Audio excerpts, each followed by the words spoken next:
자, 우리가 늘 마음속에 의문을 품을 수 있습니다. 과연 하나님은 만날 수 있는 존재인가? 지난주부터 말씀을 드렸고, 오늘은 예수님에 대해서 말씀드리고 싶습니다. 예수님도 과연 만날 수 있는 존재인가? 성경에서는 수많은 사람들이 예수님 만났다고 하는데, 또 예수님 만나서 변화됐다고 간증하는 분들이 있는데, 과연 예수님은 만날 수 있는 존재인가? 우리가 예수님을 만나야 됩니다. 예수님을 만나면 모든 것이 변화가 됩니다. 개인과 가정과 나라와 민족이 변화됩니다. 그럼 도대체 예수님이 누구시기에 우리가 만나야 되고, 도대체 예수님이 누구시기에 개인의 삶과 나라와 민족의 운명을 변화시켜 주실 수 있는가? 오늘은 먼저 그 세상적인 개념에서 예수님을 바라보고 한번 접근을 해보겠습니다. 자, 세상 사람들은 예수님을 누구라고 얘기하는지 아세요? 몇 대 성인이라고 얘기할까요? 4대 성인 중에 한 명이라고 얘기를 합니다. 4대 성인이 누구냐면 다음 주 성경 퀴즈에 나옵니다. 4대 성인은 예수님, 석가, 소크라테스, 공자라고 얘기를 합니다. 근데 요즘에 이슬람이 커지다 보니까 공자를 슬며시 빼고 마호메시로 넣는 그런 웹사이트도 많이 있습니다. 그런데 전통적으로 4대 성인을 누구라고 하냐면 예수님, 석가, 소크라테스, 공자라고 이야기를 합니다. 근데 예수님이 항상 가장 첫 번째로 등장을 하십니다. 왜냐하면 세계적으로 역사적으로 가장 큰 영향을 끼치신 분이기 때문에. 자, 예수님께서 여러분들에게 어떤 영향을 끼치셨냐면 여러분들의 나이에 영향을 주셨습니다. 자, 여러분들 한번 생각해 보세요. 내가 몇 살인가 지금 기억도 안 나시는 분들 있죠. 내 나이가 지금 올해 몇인가 안 세신 지 오래되신 분들 계시죠. 자, 그러면 이 중에 딱 두 부류로 나누어지는데, 나는 내 태어난 연도가 1900년대다. 한번 손 한번 들어보세요. 대부분이 1900년대. 목사님, 저는 좀 젊습니다. 저는 2000년대, 제 주민등록 번호는 2000년대로 시작합니다 하시는 분들, 부끄럽지만 부끄러워서 손을 안 드셨는데 저쪽 뒤쪽에 또 이쪽에 2000년대에 태어나신 분들이 있습니다. 자, 여러분들의 나이가 이렇게 1900년대에 태어났다, 아니면 나는 2000년도에 태어났다, 이 기준을 누가 정해 주신지 아세요? 바로 예수님께서 우리의 역사의 시간과 나이를 다 결정해 주셨습니다. 자, 왜 그런지 한번 볼까요? 화면으로, PPT로 예수님께서 왜 역사를, 우리의 인간의 시간을 나누셨는가. 자, 역사 이전을 BC라고 얘기하고 역사 이후를 AD라고 얘기합니다. 역사 이전, BC, 이게 뭐의 약자입니까? Before Christ. 그러니까 예수님 탄생 이전을 바로 역사 이전, BC라고 이야기를 합니다. 그래서 BC 1년, 10년, 100년, 500년, 1000년 이렇게 됩니다. 그러면 역사 이후를 AD라고 얘기하는데, AD가 뭐의 약자면 아노 도미니. 자, 아노는 일본어가 아니라 라틴어입니다. 그래서 아노는 해라는 뜻입니다. 영어 좀 배우신 분들은 아실 텐데 매해 1년마다 그걸 영어로 annual이라고 얘기를 합니다. 그 annual이라는 그 단어가 아노라는 라틴어, 바로 그 해, 누구의 해라는 아노에서 나왔고, 도미니는 무슨 뜻이냐면 도미누스, 주, 권능자, 권세자, 주인이라는 뜻입니다. 그래서 아노 도미니, 이 라틴어를 번역을 하면 우리 주님의 해.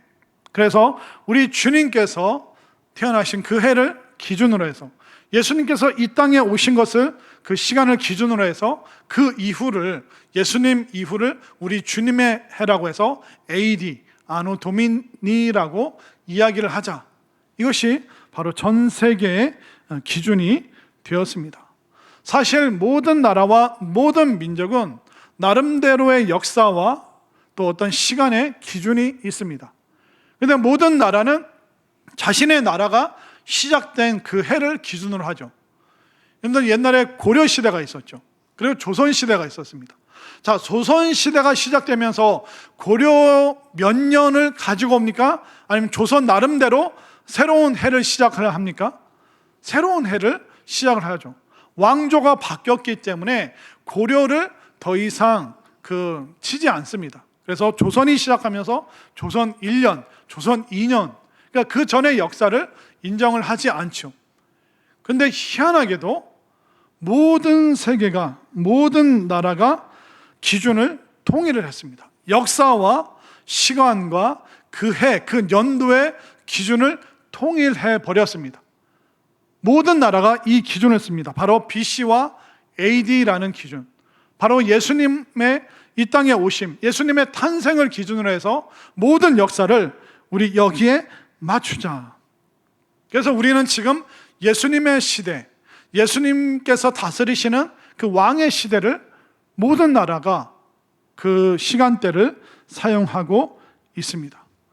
그래서 여러분들이 올해가 단기 몇 년인가, 이거 가끔 새해가 되면 떠올리기는 하지만 단기 몇 년에 내가 태어났다, 그렇게 하는 나라도 없고 그런 식으로 관공서에서 우리의 나이를 결정하시지 않습니다. 만약 단기를 썼다면 4천 몇 년, 5천 몇 년이라고 했겠죠. 근데 여러분들이 태어난 연도를 1950년, 1970년, 1980년, 지금은 2000년, 2025년도에 태어나면 2025년, AD라는 그 단어를 붙여서 항상 우리는 예수님을 기준으로 해서 그 이후에 내가 언제 태어났는가, 그걸로 우리는 모든 해를, 모든 나이를 거기에 맞추고 있습니다. 그래서 우리는 예수님의 시대를 살고 있습니다. 그런데 이 예수님의 시대를 정한 곳이 어디냐? 바로 로마가 이것을 정했습니다. 로마도 나름의 신화와 종교와 역사가 있었어요. 그런데 로마가 이제 예수님을 자신들의 기준, 예수님을 자신들의 신앙의 대상으로 로마가 그것을 정한 것입니다. 그래서 로마의 영향을 받아서 모든 역사의 기준을 바로 예수님께 두기로 결정을 한 것이죠. 그래서 예수님께서 4대 성인의 가장 첫 번째에 나오시는 이유가 뭐냐면 그 역사의 주관자시고 역사의 주인이시고 모든 시간의 기준이시기 때문에 바로 예수님을 4대 성인의 첫 번째로 가장 큰 영향을 끼치셨기 때문에 첫 번째로 두고 있습니다. 그리고 예수님을 믿는 나라들은 어떻게 됐을까요? 다 부국강병해졌습니다. 이제 로마에서 시작된 이 복음이 서진을 하죠. 서쪽으로, 지구본으로 봤을 때 서쪽으로 움직이게 됩니다. 그래서 로마에서 시작된 이 복음이 유럽 전역으로 퍼져나가고 그 복음을 받아들이고 국교화시킨 나라가 바로 영국이었습니다. 그러니까 영국이 1600년대, 1700년대 그 나라의 별명이 뭐였냐면 해가 지지 않는 나라. 영국이 전 세계를 지배하고 있었고 영국이 해상 국가가 되어서 모든 나라에 영향을 끼쳤습니다. 그때 그들이 기독교를 국교로 받아들이면서 예수님 믿는 나라가 된다, 우리가 예수님의 이름으로 나아간다 했을 때 전 세계를 지배하는 해가 지지 않는 그런 나라가 되었습니다. 그런데 영국이 이 기독교와 왕실의 이 싸움, 그 틈바구니 속에서 수많은 크리스찬들이 핍박과 박해를 받았습니다. 그러다 보니까 영국에 있는 사람들이 신앙생활 하기가 너무 어렵기 때문에 신대륙, 아메리카로 넘어가게 되죠.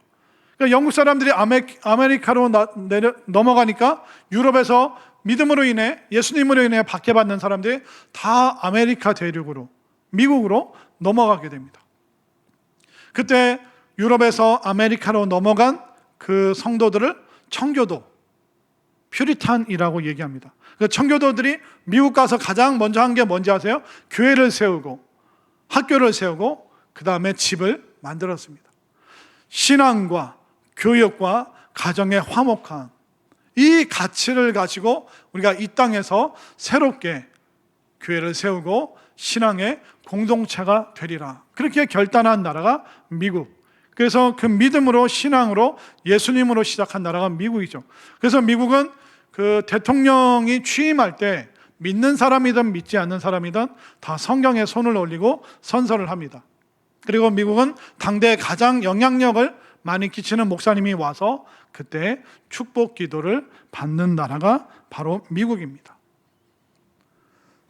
이렇게 미국은 믿음으로 시작했고 믿음으로 강성해졌죠. 그래서 영국이 아니라 지금 전 세계를 호령하고 지배하고 있는 나라가 미국입니다. 그리고 세계에서 가장 많은 선교사를 파송하는 나라가 미국이고, 두 번째로 많이 선교사를 파송하는 나라가 어느 나라일까요? 어떻게 아셨어요? 우리 대한민국. 대한민국이 어떤 나라였습니까? 조선 그 후기를 한번 생각해 보십시오. 선교사들의 그 흑백 사진을 보십시오. 얼마나 힘들고 어렵게 살았습니까? 사는 것도 어려운데 일본의 나라를 빼앗겼습니다. 30년 넘는 세월 동안.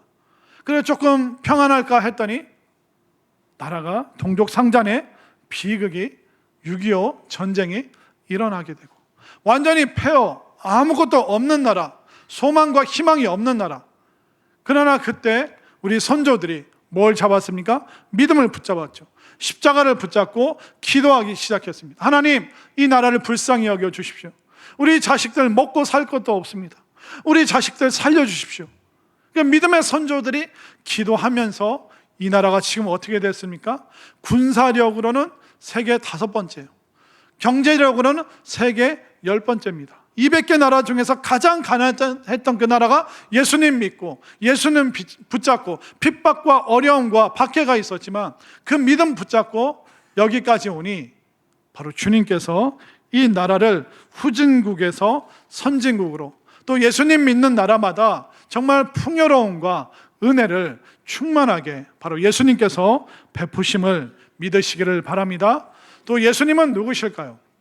그걸 알기 위해서는 우리는 베스트셀러가 무엇인지 알아야 됩니다. 여러분들, 올해 2025년도에 가장 많이 팔린 책이 뭔지 아십니까? 바로 아시네요? 성경책입니다. 가장 많이 인쇄되고 가장 많은 사람들이 구입하고 가장 많은 사람들이 읽는 책이 바로 베스트셀러가 성경입니다. 작년 2024년도 베스트셀러가 뭐였게요? 성경. 그럼 재작년 베스트셀러가 뭐였게요? 재작년 베스트셀러는 재작년 베스트셀러는 성경이었습니다. 그렇기 때문에 그 출판, 인쇄물, 여기에 대한 기록이 나오고 나서부터 성경이 해마다 베스트셀러였기 때문에 아예 제외를 시킵니다. 어차피 베스트셀러는 성경이기 때문에 그 밑에 그 다음으로 많이 팔린 책들을 우리가 베스트셀러로 해마다 바뀌니까. 그런데 성경이 가장 많이 팔리는 책이라는 것은 바뀌지 않기 때문에 이것은 예외 사항으로 놓고 그 이후에 나오는 책들을 집계를 하고 있는 것입니다. 그러면 성경이 말하는 주제는 뭘까요? 구약 성경이 말하는 게 뭘까요? 오실 메시아. 메시아가 오신다. 신약 성경은 뭘까요? 오신 메시아. 메시아께서 우리에게 오셨다. 요한계시록은 뭘까요? 다시 오실 메시아. 이 모든 성경의 주제가 뭡니까?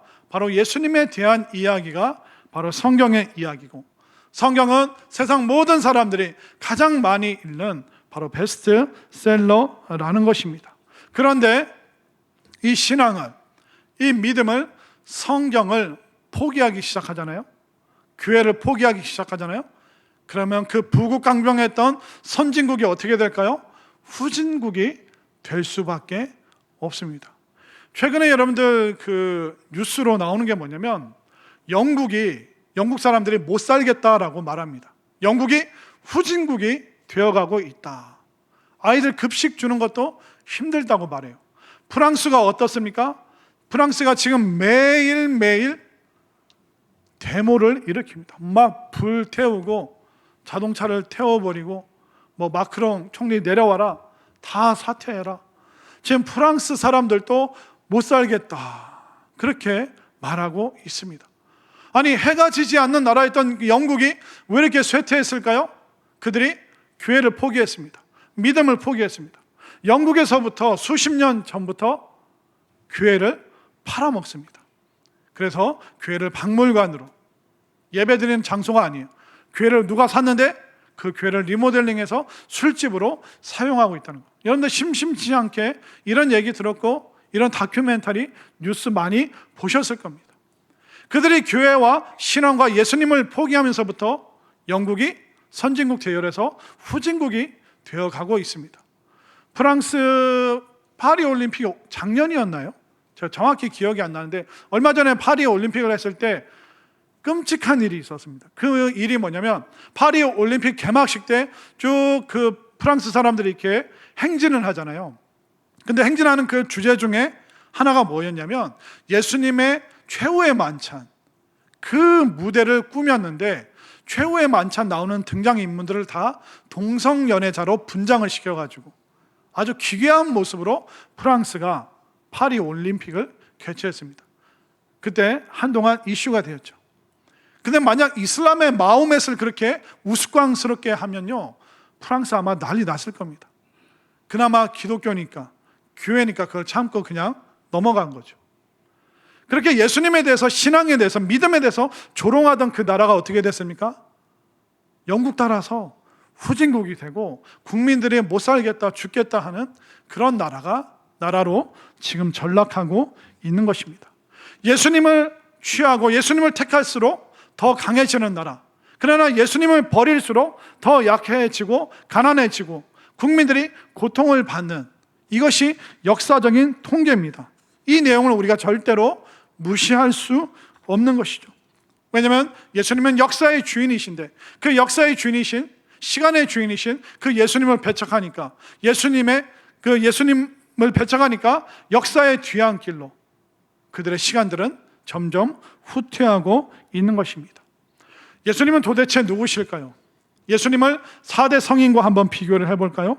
4대 성인들, 다른 사람들, 석가, 소크라테스, 공자는 진리를 찾습니다. 그리고 자유를 찾습니다. 인생이 무엇인가 고민합니다. 그들은 연구하고 성찰하죠. 근데 예수님은 그 석가와 소크라테스, 공자와 근본적으로 다릅니다. 그들은 진리를 찾아가고 있지만 예수님은 뭐라고 말씀하십니까? 자, 오늘 본문 말씀을 한번 읽어보겠습니다. 진리를 찾는 그들에게 예수님이 요한복음 14장 6절에서 말씀하시죠. 시작. 예수께서 이르시되 내가 곧 길이요 진리요 생명이니 나로 말미암지 않고는 아버지께로 올 자가 없느니라. 참 신기한 게 뭐냐면요, 예수님의 가르침의 대부분의 핵심이 뭐냐면 예수님 자신에 대한 이야기입니다. 우리는 진리를 개념으로 생각하잖아요. 근데 예수님은 진리를 존재라고 설명을 하십니다. 우리도 세상 교육을 받았기 때문에 진리, 그리고 인생, 생명, 이것을 어떤 개념으로 생각합니다. 그런데 예수님은 뭐라고 그래요? 내가 곧 길이고 내가 곧 진리고 내가 곧 생명이다. 그러니까 진리라는 것은 개념이 아니라 존재, 예수님 자체가 바로 진리다, 그렇게 이야기를 하고 있는 것이죠. 석가는 제자들이 물어봤어요. 스승님, 진리가 뭡니까? 석가는 나는 모른다. 나는 진리를 추구하고 진리를 찾는 사람이다. 나는 진리를 위하여 용맹정진하는 사람이다. 석가는 그렇게 말했지만 예수님은 뭐라고 말씀하셔요? 내가 곧 길이요 진리요 생명이다. 내가 바로 그 존재 자체다라고 말씀하고 계십니다. 그리고 석가의 제자들이 스승인 석가에게 물어봤습니다. 사후세계가 있습니까? 죽고 나서 우리 어떻게 됩니까? 그랬더니 석가가 제자들에게 말했습니다. 내가 어떻게 알겠느냐? 내가 죽음 뒤를 보았겠느냐? 너희들이 죽음 뒤를 보았느냐? 나는 모른다. 사후세계 모른다. 지금 현실 속에서 나는 정진할 뿐이다.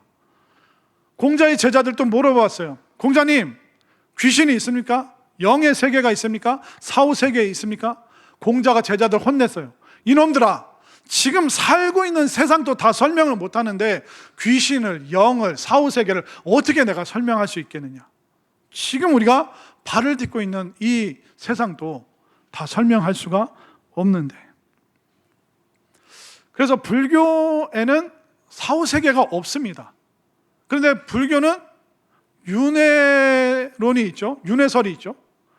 근데 불교는 사후세계를 석가가 말하지 않았는데 이 윤회설이 어디서 들어왔을까요? 불교에? 바로 힌두교, 인도에 있는 힌두교에서 그 윤회설을, 왜냐하면 종교가 되기 위해서는 사후세계를 얘기해야 되거든요. 그래서 불교가 그 후에 그 제자들이 힌두교의 윤회설을 차용을 한 거예요. 그 불교 중 스님들도 막 제사를 지내잖아요. 불교 제사가 어디서 들어왔을까요? 바로 유교에서 들어왔습니다. 유교도 사후세계가 없어요. 불교도 사후세계에 대해서 인정하지 않고 설명하지 않아요. 모른다고 그래요. 근데 그 후대 사람들이 타 종교에서 그것을 취사 선택을 한 것입니다.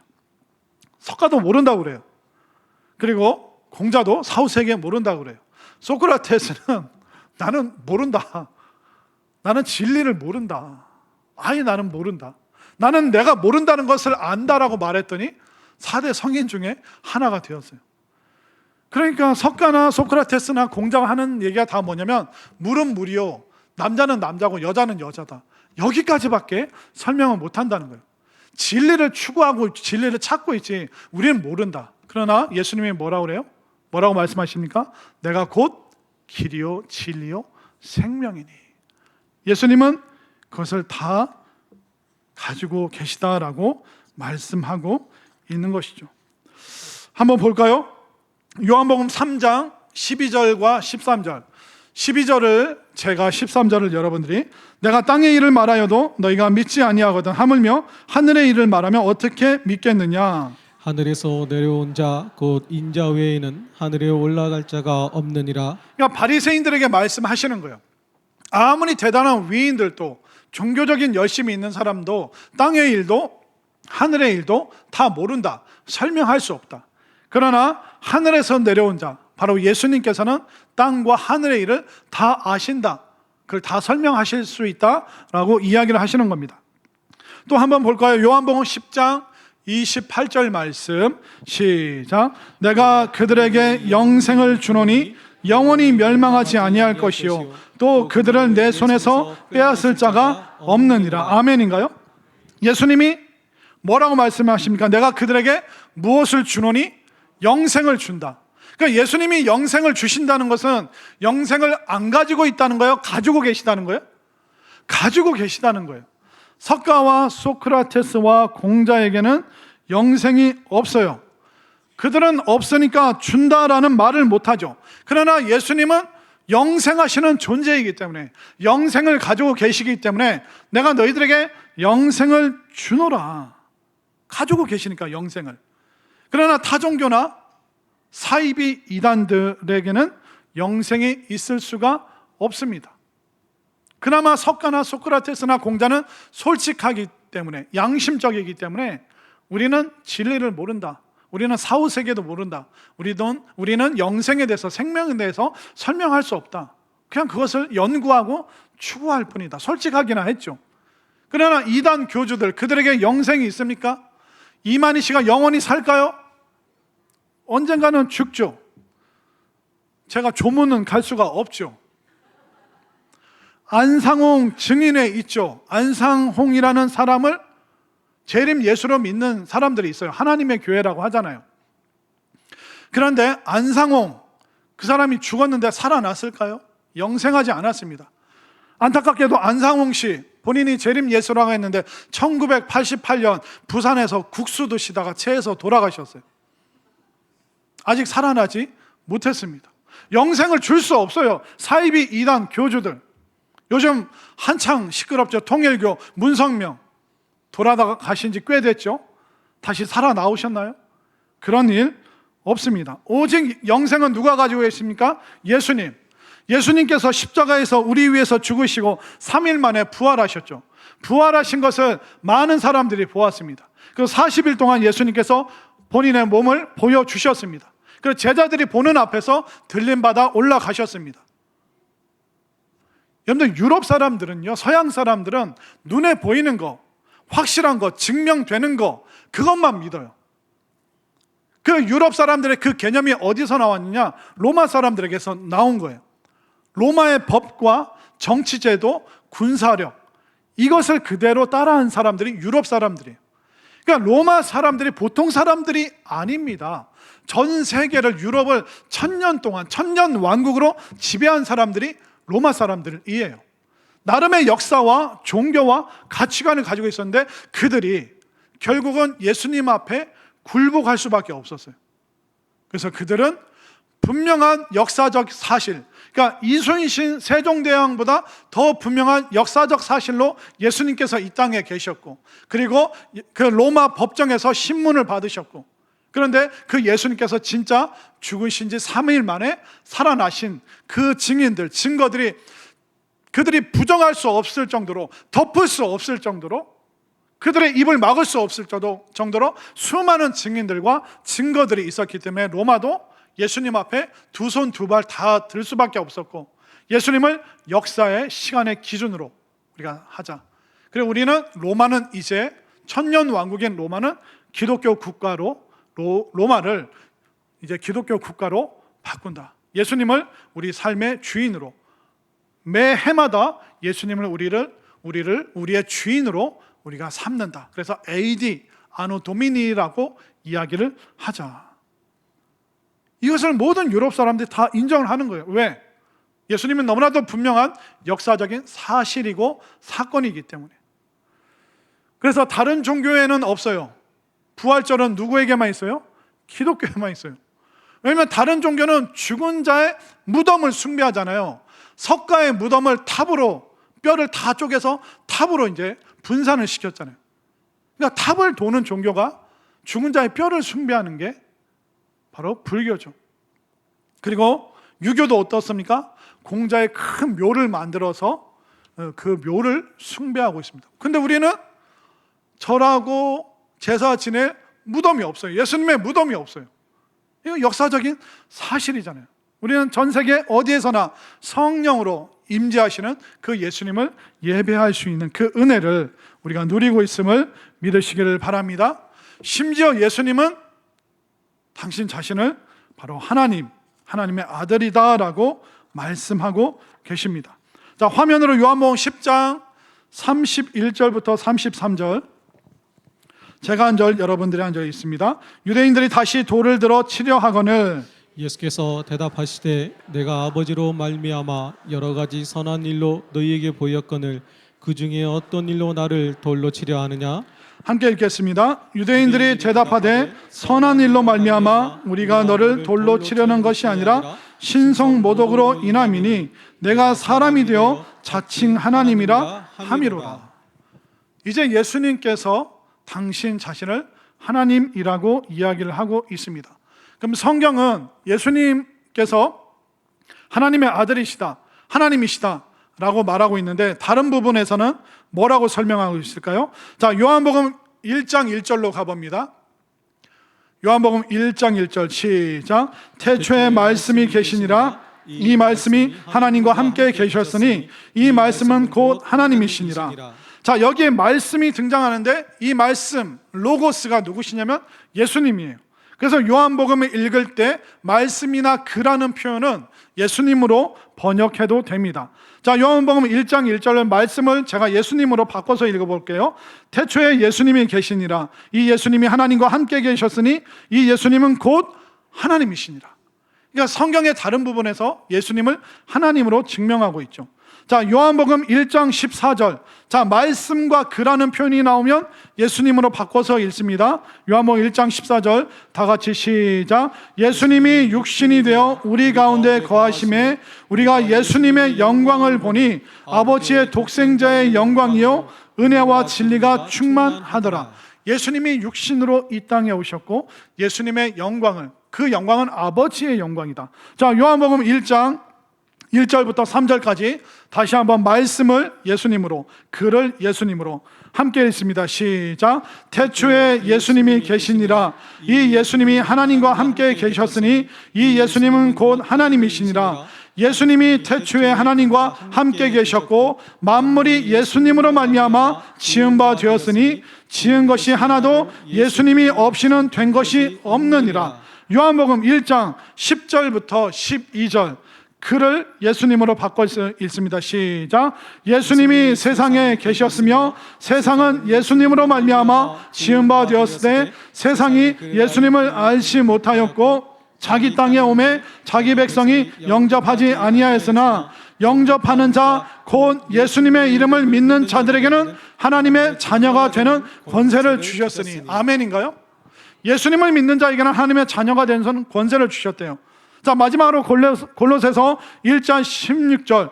그를 예수님으로. 시작. 만물이 예수님에게서 창조되되 하늘과 땅에서 보이는 것들과 보이지 않는 것들과 혹은 왕권들이나 주권자들이나 통치자들이나 권세들이나 만물이 다 예수님으로 말미암고 예수님을 위하여 창조되었고. 그러니까 예수님을 인하여 창조되었고 우리는 예수님을 위하여 창조되었다라고 말씀하고 있습니다. 이 예수님을 믿는 자는 하나님의 자녀가 된다는 것을 분명히 깨달으시기를 바랍니다. 이 예수님 4대 성인 중에 한 분인가요? 이제 성경은 예수님을 바로 하나님의 아들이시며 하나님 그 자체이시다. 예수님은 또한 진리의 개념을 설명하신 분이 아니라 예수님 자체가 길이고 진리고 생명이다. 그리고 영생은 예수님이 가지고 계시다. 예수님이 주실 수 있다. 그렇게 말하고 있죠. 그리고 예수님은 천국을 준비하시는 분, 바로 하나님 아버지 집을 준비하시는 분이다라고 성경은 말합니다. 예수님이 부활 승천 전에 그런 말씀하십니다. 내가 너희를 위하여 거처를 예비하러 가노라. 그러니까 천국을 준비하시는 분이 바로 예수님이시죠. 자, 한번 우리 개념으로 생각해 보겠습니다. 자, 여러분들 집에 아무나 들어갈 수 있나요? 아무나 못 들어가죠. 여러분들 옆집에 들어갈 수 있나요? 가까이 산다고 해서 문 벌컥벌컥 열고 들어가서 소파에 누워 있고 냉장고에 있는 게 막 꺼내 먹고 그렇게 하실 수 있나요? 여러분들이 옆집 가서 오늘 밤에 그렇게 하면 여러분들 어떻게 돼요? 철컹철컹 큰일 나는 거예요. 근데 만약 깡패가 불량배가 여러분들 집에 와가지고 나도 이 집 좀 들어가자, 나도 좀 같이 좀 살자, 왜 니네끼리만 사냐, 나도 여기서 살 거야, 그러면 여러분들 받아들일 거예요? 아니면 경찰에 신고할 거예요? 당연히 신고하죠. 우리 가족이 아니기 때문에 들어올 수 없다는 거예요. 받아들일 수 없다는 거예요. 왜 너희들끼리 사냐, 너희만 사냐, 나도 들어가자, 이건 말이 안 되는 거잖아요. 가족만이 받아들여지는 것이죠. 천국은 누가 들어갈 수 있습니까? 하나님의 자녀된 사람들. 누가 하나님의 자녀 될 수 있습니까? 바로 예수 그리스도를 믿는 자만이. 자, 화면으로 요한복음 1장 10절부터 12절, 요한복음 1장 10절부터 12절 PPT에 있죠. 요한복음 1장 10절부터 12절, 12절만 있습니다. 시작. 영접하는 자 곧 예수님의 이름을 믿는 자들에게는 하나님의 자녀가 되는 권세를 주셨으니. 아멘인가요? 아멘. 누가 하나님의 자녀가 될 수 있어요? 예수님을 믿는 사람이. 바로 예수님은 하나님의 아들이에요. 근데 그 아들이신 예수님을 믿는 자들에게는 양자의 영, 바로 하나님의 양자로 양녀로 살아갈 수 있는 그 권세를 하나님이 주신다라고 말씀하고 있습니다. 왜 기독교만 구원이 있습니까? 왜 예수님 믿어야지만 천국 들어갑니까? 기독교는 너무 독선적이고 배타적입니다. 기독교는 왜 그렇게 말합니까? 여러분들, 기독교가 그렇게 말한 게 아니에요. 예수님이 그렇게 말씀하신 거예요. 나를 믿지 않는 자는 죄 가운데 죽으리라. 석가, 소크라테스, 공자, 그들은 사후세계도 몰랐고 영생도 없고 그들은 죄사함에 대해서 말해 본 적이 없어요. 죄사함은 누구에게만? 바로 예수님에게만 있는 것이죠. 예수님을 믿는 자마다 하나님의 자녀가 되는 권세, 이건 경쟁으로 노력해서 얻을 수 있는 게 아니에요.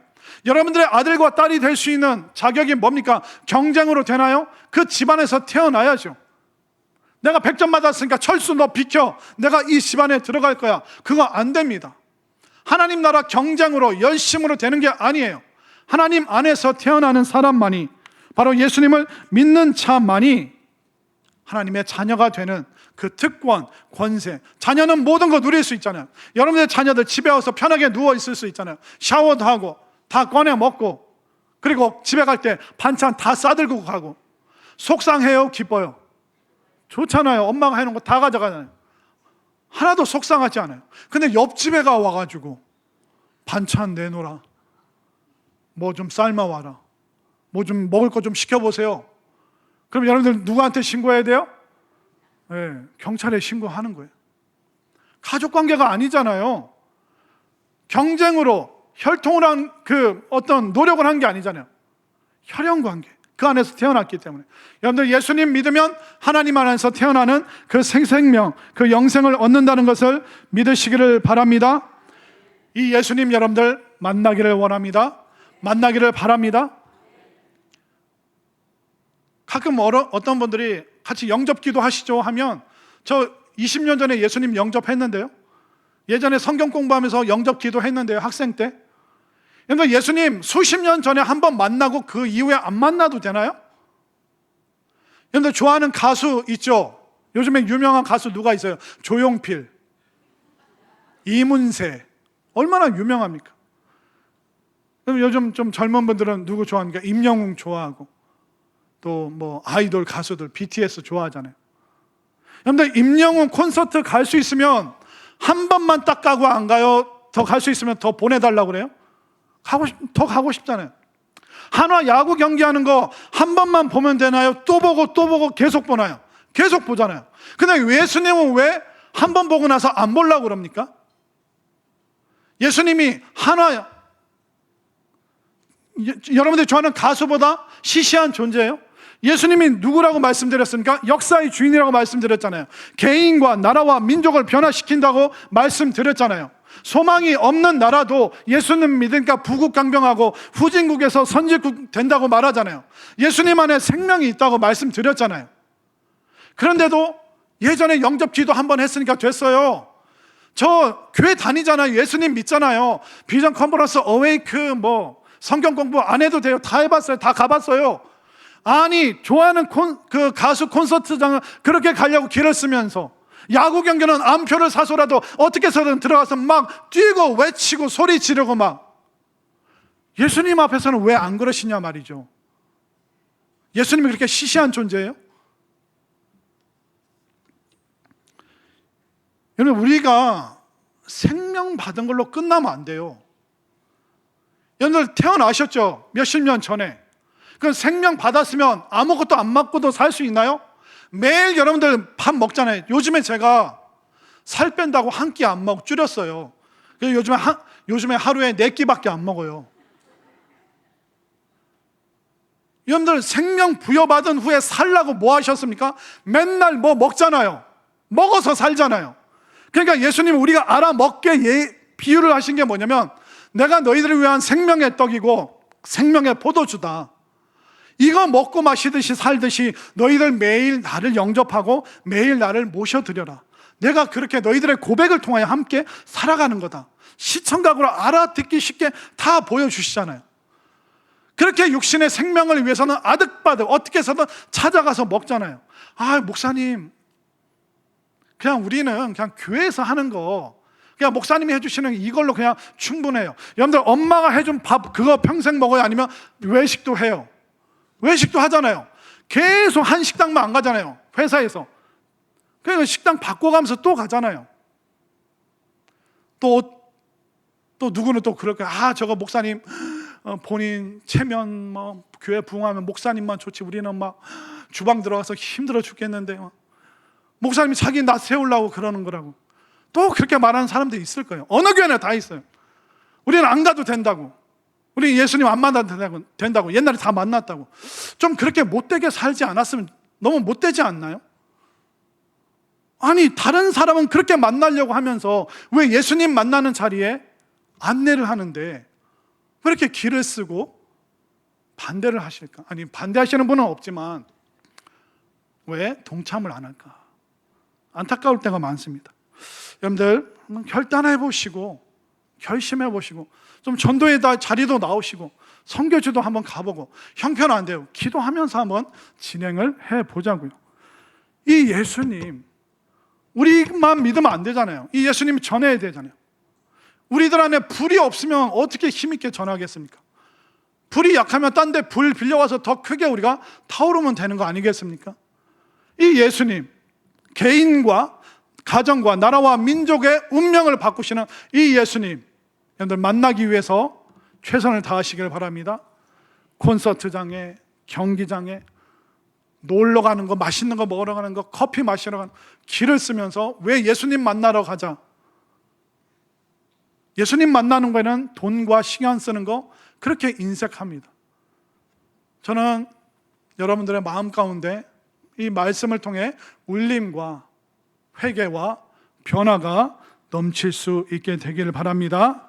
그 예수님 진짜 만나서 만날 수 있습니까? 예, 만날 수 있어요. 예수님께 모든 것이 다 있어요. 그 예수님 만나면 우리 변화돼요. 나라와 민족도 바뀌어요. 우리 가정도 변화돼요. 그렇기 때문에 이 예수님 정말 마음에 모셔드리고 매일매일 영접하고 매일 먹고 살기 위해서 아둥바둥 하는 것처럼 더 예수님 만나기 위해서 정말 결단과 결심이 넘치는 우리의 인생이 될 수 있기를 간절히 소망합니다.